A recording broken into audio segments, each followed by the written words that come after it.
There are 10 common travel mistakes I see people making all the time. So today I want to let you know what those are so you can avoid them. Hi everybody, foXnoMad here, and today I want to help you travel smarter. I've been to 110 countries and my goal is to visit them all. Make sure you're subscribed to follow along on that journey. But over the years, countless flights and a lot of kilometers and even more time spent learning, observing, and just noticing, I've found a lot of what works and what doesn't when it comes to travel. These are 10 very common travel mistakes you should avoid. Number 1, booking plane tickets too early. A lot of people, when they're planning a trip, will get in touch with me and say, when should I start looking for flights? I've been searching and searching and searching, and I just can't seem to find a good deal. My advice is generally to not focus so much on airfare when it comes to travel budgeting. There are other parts of your trip, like accommodation, that can make a much bigger impact on your overall travel budget. When it comes to airfare, most airlines only let you book up to 12 months in advance. That means in most cases, your window for finding a flight is a year or less. So remember this tip. If you know when you're going to fly, getting your tickets as early as possible tends to give you the best airfare. On the other hand, if your travel dates are flexible and you're okay with making last-minute decisions, then booking as late as possible can often reveal some great airfare deals. For example, I often have a vague idea of the places I'm going to visit in a given year, and about a month out, I'll start searching for flights. If I find some good deals for 2 weeks from then, I'll book, or if it's 4 weeks or whatever, I'll just go with what works best because my travel dates in these cases are flexible. And because I have that travel date flexibility and location destination flexibility, I can move around the flights and the dates and the destinations a little bit and work with them to get an airfare, to get a schedule that's going to work best for me. But if you know you're going to a wedding next February on a specific weekend, then you might as well get the tickets as soon as you can, because waiting for the last minute when you know the travel dates ahead of time can get you stuck with a really high airfare. And since you don't have flexibility in the dates, if you know you're going to be attending a wedding on a specific weekend, for example, you can't change that and you're just going to get stuck with whatever airfare there is. So it's much better to just get those tickets when you know you're going to be traveling on a certain date as far in advance as possible. The overall lesson is, though, obsessing over the cheapest flights isn't going to save you a ton of money. Most airfare deals shift about 20% around the average. That means if a given flight is on average $1,000 for a particular route, then the most likely range of the prices you'll be able to find on the lower end will be about $800 or $700, and the most that they'll go up on average is going to be to about $1,200 or $1,300. That is, of course, unless you wait till the absolute last minute and there are no seats available, then you might be paying way more than that. And if you fly often enough, I'd recommend sticking to a particular airline alliance, even if those tickets are going to be a little bit more expensive. The reason is because you can rack up a whole bunch of points over time and use them for things like accommodation, which is where you can really save some money. Travel mistake number 2, staying at an Airbnb or hotel. As travelers, we tend to be creatures of habit. Maybe you book hotels all the time or you exclusively use Airbnb, but in some cases, one can be better than the other. Recently, hotels have really caught up to Airbnb and they have their advantages. My recommendation is for stays longer than 7 to 10 days. Airbnb is worth looking at because you'll usually find discounts for longer stays, unlike at a hotel. Plus, you can often get a kitchen and a laundry machine, which can save you money that's not immediately obvious in a travel budget. As a side note, many hotels, whether they are high-end hotels or budget hotels, will just charge you a lot of money to do laundry. They often charge you by piece of clothing, and that can really rack up when it comes to your travel budget. So having a laundry machine, especially when you're taking a longer stay and you're going to have to do laundry, is going to really save you some money that might not be obvious on your travel budget when you're planning everything out before you leave. On the flip side, for shorter stays, hotels have the advantage of being prepared. And what I mean by that is if you show up at an Airbnb for a 3-day stay and it's not clean or something's wrong with the place, changing it isn't very quick or easy. Whereas at a hotel, they could put you in a different room and they'll generally have more flexibility. The point is to look around and to search both hotels and Airbnbs and other types of accommodation. So make sure that you check both options, hotels, Airbnbs, and other types of homestays and different types of accommodation, because unlike airfare, you can usually find some really good deals on accommodation that can enhance your trip with different amenities, different locations, different services. So if you're really focused on trying to get the cheapest airfare, probably not going to really save that much money overall, but accommodation, that's where it's at. And you can really help yourself by searching the different options available. And airlines are really good at showing you a very low price at first and then tacking on a bunch of fees which add up once you're at the airport. Whereas with accommodation, the prices are a little bit more upfront. Plus, you might get some amazing mountain views or swimming pool or free breakfast. So make sure that you check all of your options and the rental sites. Travel mistake number 3, not planning how to get from the airport to your accommodation. The time when you are most vulnerable when you are traveling is immediately upon arrival. You don't have any first-hand experience, you might be tired, jet-lagged, and not speak the local language, and all of that puts you at risk for taking the most expensive way to get to your hotel, or getting scammed, or just taking way longer than is needed to get to where you're staying. Even if you don't like planning, one part of your trip that you should definitely have planned is how to get from the airport or the train station or wherever you're arriving to in a new or unfamiliar location. Make sure that you know how you're going to get from your arrival point to your accommodation. Whether that's a taxi, know how much the fare should be, or a metro ride, know how to get the card, make sure that you look that up. Make sure that you talk to the hotel if you need somebody to pick you up, or if there's an Uber option, or if there's some kind of rideshare availability. Just make sure that you have an idea so that when you show up at the airport, you're not walking around all confused, wasting time, and making yourself vulnerable to getting scammed or getting lost. Personally, for me, having that part of the trip figured out takes a huge burden off my shoulders, and a big part of the stress of traveling just kind of vanishes because even though I'm new to a place, at least I know how I'm going to get to my accommodation, and once I'm there, I can figure everything else out a little bit easier. You can message your hotel or your rental host, check travel blogs, and I also recommend foXnoMad podcast guest Lori Woolever's book, World Travel, An Irreverent Guide. It was co-authored by Anthony Bourdain, which gives detailed information about getting from the airport to accommodation in many cities around the world. I'd also recommend when you get to an airport you're unfamiliar with to take some time. Maybe pull off to the side confidently and just look around, get your bearings, and if there are touts, politely decline their offers. A minute of calm can help prevent you from forgetting a bag or wandering around aimlessly or getting pickpocketed, so take your time and arrive with a plan. Mistake number 4. Overpacking. In general, you should only pack the amount of clothes that you'll need for a week. That's it. Do you go to the gym every day? Then make sure that you have 3 to 4 pairs of gym clothes, something to wear casually every day, a ski jacket if you need one. Whatever it is, try to think in terms of a week.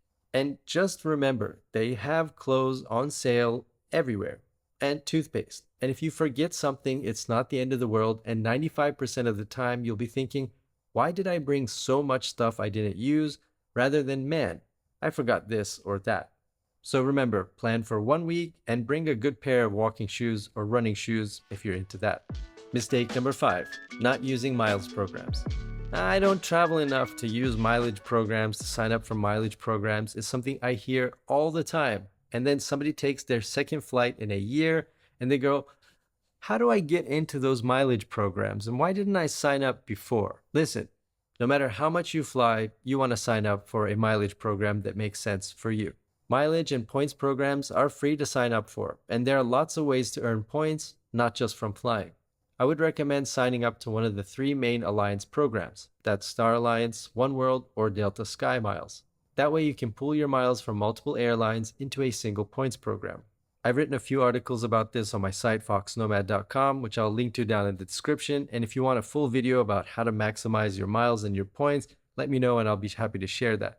But basically using one of those 3 mileage alliance programs and the right mileage alliance program can help you funnel a bunch of points and miles from different airlines into a single one, so you have a lot more flexibility in how you use those points. It's going to all depend a little bit on the routes that you fly and the parts of the world that you tend to fly in the most. But if you use one of those 3 alliances and make sure that you sign up for all 3, why not? It doesn't hurt, it's free, can help you really maximize the number of points that you accumulate over time. And because most airlines have updated their mileage programs so that those miles don't ever expire, even if you don't fly very frequently, they can add up slowly over time. Travel mistake number 6, getting to the airport too early. There are people on this planet who get to the airport 4 hours before every single flight, even 3 hours before. But in most cases, you don't need to get there that early. It depends on where you're traveling and the exact circumstances, but the numbers that you really need to know are the check-in time, the last check-in time, and the boarding times. For those of you traveling carry-on only, the number that's most important to you is boarding time. That's usually 30 minutes before domestic flights and 60 minutes for international flights, but it can vary. In the EU, for example, it's common for a 30-minute boarding time even if you're crossing borders but still staying within the European Union. You'll generally find the specific boarding time or the boarding window in the fine print when you book a flight or when you check in online, but a general rule of thumb to follow is about an hour before your flight. So if your flight is at 2 p.m., you can plan to be at the gate at 1 p.m. For those flights where you're going to be checking bags, then you need to look at the check-in time. There's no point to get to the airport 3 hours early if check-in opens 2 hours before a flight. You'll just be waiting around.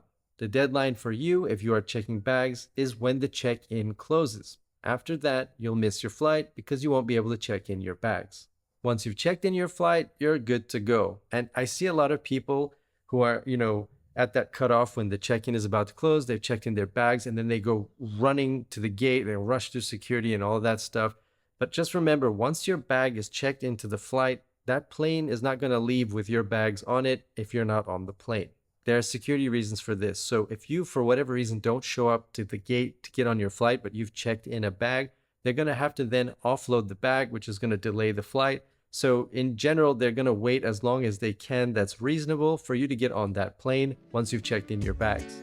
Travel mistake number 7, not learning any of the local language. If you happen to be traveling somewhere where the local language is different than the languages you speak, then focusing in on a few key word pairs can really get you a long way. Please, thank you, excuse me, hello, goodbye, do you speak English? I don't speak blank the local language. I would like, yes and no. With about 10 keywords and phrases, you can do a lot and most locals will appreciate the effort.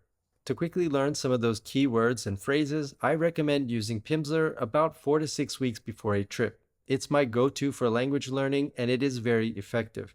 I would also add to make sure that you get some basic cultural lessons from local travel blogs or YouTube channels. Remember, you're a guest, so watch how local people around you are acting. Are they loud? Do they avoid eye contact? Be observant and respectful. In some parts of the world, people stare and it's not rude, while in other places, shaking your head like this means yes, and shaking your head like this means no.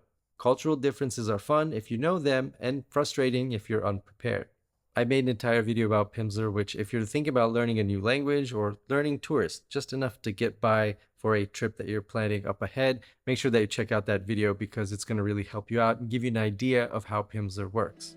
Mistake number 8, not downloading. Phones are super useful when you're traveling, and you can save some battery life and some cellular data by downloading key information like maps and translations onto your phone before you arrive at your destination.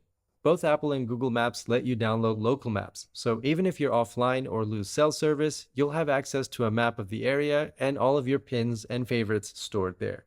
You can also do the same with Google Translate. Just grab the languages that you're going to need on your trip so that you have them if you need to convert a few words while you're out. Travel mistake number 9, not being open. A lot of people get hung up on the words tourist and traveler as if they're some kind of different thing. Everybody travels differently and for different reasons, but we're all tourists when we're visiting another place. But no matter how you travel or what you call yourself, make sure that you keep an open mind in the places that you're traveling. Don't be afraid to get a little out of your comfort zone, to say yes, try a local dish, sit, look, and just be.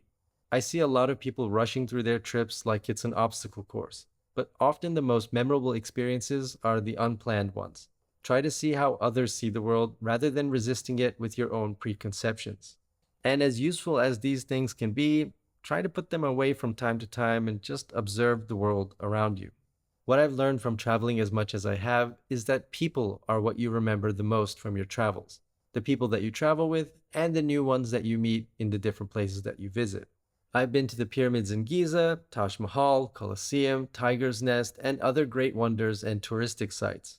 But what I remember the most about those places is having to hitchhike to Giza, the local archery competition I stumbled upon in Bhutan, and trying to get pickpocketed in Rome. So don't rush from place to place because it's not what you'll remember years on. Think about the photos you took from your recent trips. Which are the ones that you look at the most?